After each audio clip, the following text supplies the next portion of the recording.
This is a system that you'll never see anywhere else because this is all Mike's system.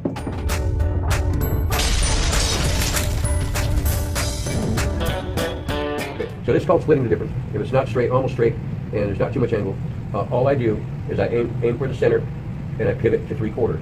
So actually, if this was, the edge of this ball would be 0, there would be a quarter, there would be a half, there would be 3/4, and there would be a full. Okay? So when you're hitting the 50% mark, you're hitting it directly straight into the rail. That's correct. Okay. So I would aim at the 50% mark and pivot to the 3/4 mark. So watch, I will aim to 50% right here, and I will pivot to 3/4, every time. So I'll line it up again. And the reason, the way I call it splitting the difference, because I line it to the 50%, and halfway between 50 and 100 is 75. So that's the best way I can explain it. So I'm going to get down, and I'm going to aim to 50. If you get right behind me, you see I'm going to hit it dead in the rail. I'm going to shoot the ball at 50.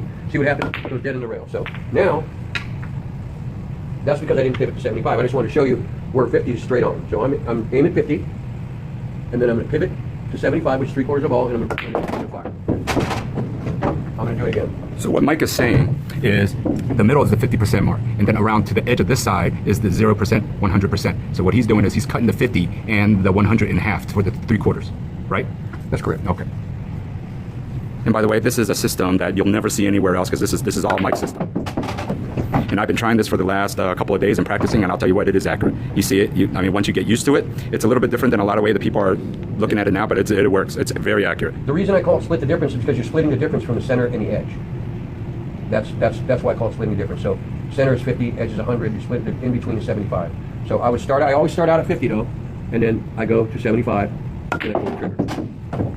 Because what may be 50 here, isn't 50 here, or isn't 50 here. But here, there's 50 straight on the ball. But see, if I was over here, that wouldn't be 50. 50 would be right here.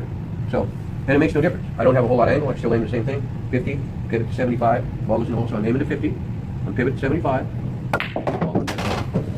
So there's no guesswork to it.